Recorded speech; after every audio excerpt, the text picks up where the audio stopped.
નમસ્કાર મિત્રો, આજે આપણે બનાવીશું ચોયણી, જેને સલવાર પણ કહેવાય છે।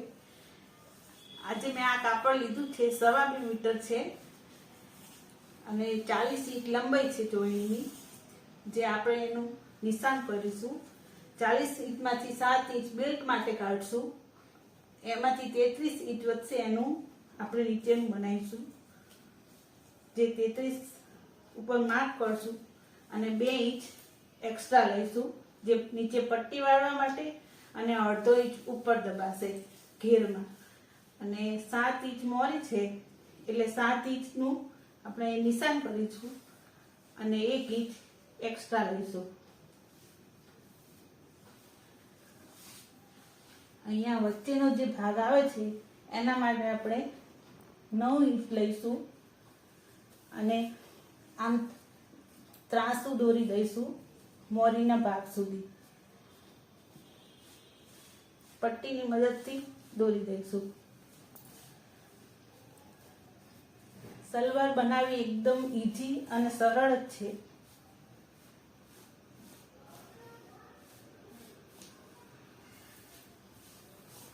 એનું હવે કટિંગ કરી લઈશું।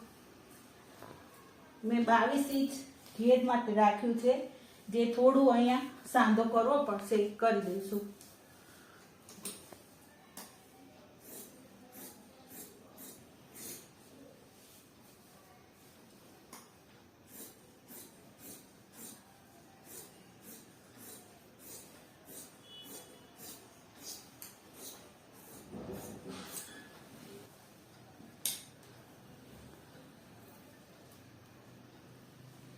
અહીંયા 2 ઇંચ લઈ લેશું સીધું અને થોડું અહીંથી એમ ગોળાકાર આપી દેવાનું એને, એટલે ચાલે।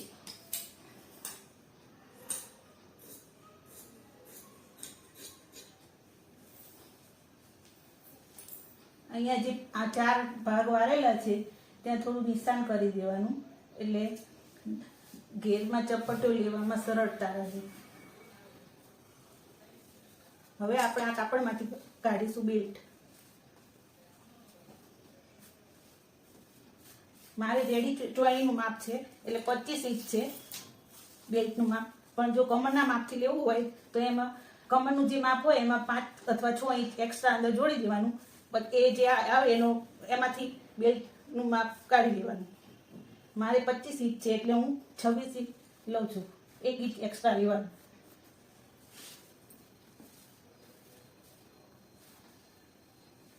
અને વાળી દઈશું એટલે કટિંગ કરવામાં સરળતા રહે। 7 ઇંચ છે બેલ્ટ માટેનું, એટલે 1.5 ઇંચ, 1.5 થી થોડું વધારે એટલું એક્સ્ટ્રા લઈ લઈશું, જે ઉપર નેપામાં વાળવામાં અને નીચે થોડું સિલાઈમાં દબાશે।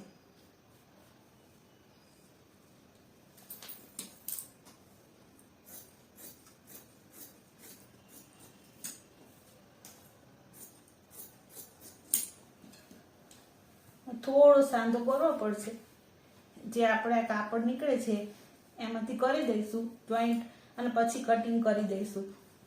અને આમાં 4 નિશાન કરી દેવાના છે, 4 ભાગમાં નિશાન કરી દેવાના, એટલે ઘેરની ચપટીઓમાં માપ સરસ રહે અને સરસ બને ચોયણી।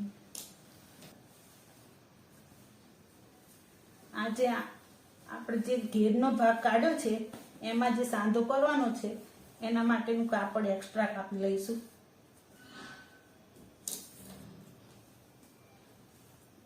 અહીંથી જોઈ લેવાનું, જેટલું આવતું હોય એટલું થોડું વધારે જ કાપવાનું, એટલે જોઈન્ટ કરતી વખતે તૂટો ના આવે। જોઈન્ટ કરીને પછી એના શેપમાં કાપી દેવાનું।